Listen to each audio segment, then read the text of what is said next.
During the last few days, rumors have been swirling about a possible resignation of Pope Francis. Rumors that have been occupied the front pages of the daily newspapers or the major media. There have been a series of indications that have given rise to this series of rumors, and they have led some specialized Vaticanists to affirm with certainty that this resignation was going to happen. For example, Pope Francis has a bad knee. He is receiving treatment, but meanwhile, he has to be in a wheelchair. Linked to this, he has been forced to suspend a trip in which he had great illusions to visit two countries in conflict, such as Congo and South Sudan. Not only that, Pope Francis has appointed cardinals, but he has appointed them with 3 months in advance, which does usually not happen because cardinals are appointed within a month. That is, to date, they are appointed, and after a month they are given a cardinalate, which is the moment in which they start to be cardinals. As if that were not enough, the Pope has never on one occasion summoned all cardinals to Rome, and he has done it on this occasion. And he has summoned them, both the appointment and the new ones, as well as meeting of all. He has summoned them in the worst month in which one can be in Rome, the month of August. The end of August, besides, between one thing and another, the Pope is leaving. He is going to visit the tomb of Celestine V, the first Pope who resigned in the city of L'Aquila, which is relative close to Rome. This is the indications, and this, I repeat, has enlarged rumors. Some are convinced that the Pope is going to resign. Personally, I believe that this is not going to happen, and of course, I could be wrong. Regardless whether it happens or not, I think that we are in time to prepare the conclave. Whenever it happens, to prepare it in such a way that there are no undesired consequences.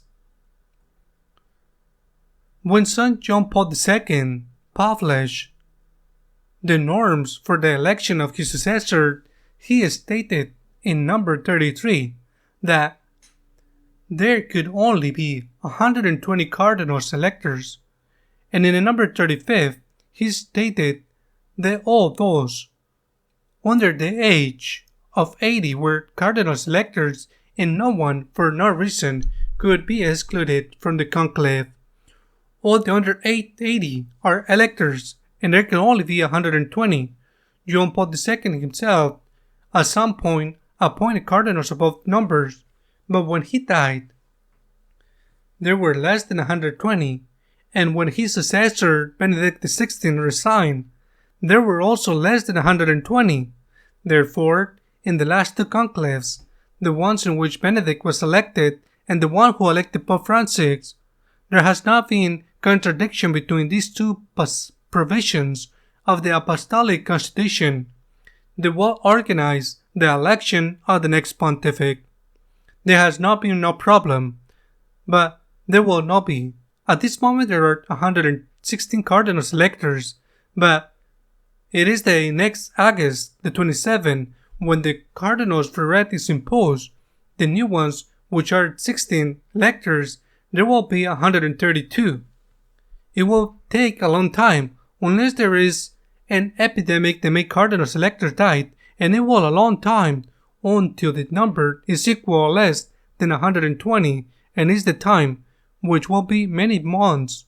And in that time, the Pope dies or the Pope resigns. Both things, of course, can happen. And if that time that happens, what is going to happen? Would it not happen that the group that does not feel represented with the new pontific and considers that they lost the elections, consider there has been an invalid election because the number of the cardinals elected has been higher than 120? I think that it's necessary that the Article 33 or 35, the Insert 33, be modified or deleted, or simply says the number of the electors is 120, but there can be elections if more are under 80 years old of age. If this is not done in time and not lengthened sometimes it's immediately, and this is not done in time, it can lead, I repeat, to a division in the church. We already have enough internal conflicts. The other question to be raised is that the function, the role of the Pope Emeritus. We have Benedict XVI, Pope Emeritus. If Francis were to resign, I repeat, which I don't think that will happen, but if it were to happen, we will have two Popes Emeritus and a ruling Pope. It is necessary to legislate the role of the Pope Emeritus. What role does he has in the Church? Even how he has to dress. What is the appellative that's given to him? This is not an unprecedented question that is going to happen because there is already a Pope Emeritus, and besides, we must not forget that there are many dioceses in the world, that there are 3 bishops, 2 emeritus and 1 ruling, because the emeritus have reached 75 years old age. Resigns has been accepted, but they are still alive. Therefore, they are emeritus, which better or worse health in the diocese. If this happens in the diocese of the world, it can also happen in the diocese of Rome, which bishop is precisely the Pope. It is a matter of clarification, of course. A debate would be necessary, theological debate, a debate that in some ways has been going on in recent years, but after this the debate is necessary to legislate. What role does the Pope Emeritus have?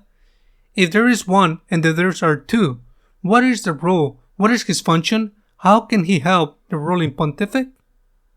What can he say? What can he talk about? Can he do without consulting and asking permission from the ruler? There are things that need to be debated, studied, and then legislate.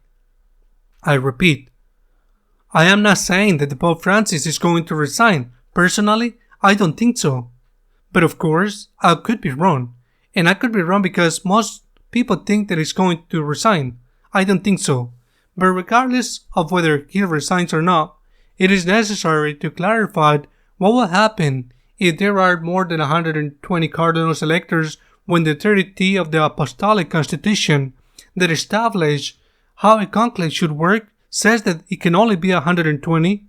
And then, what will be the role of the Pope Emeritus, whether there is 1 or 2, to avoid a division in the Church?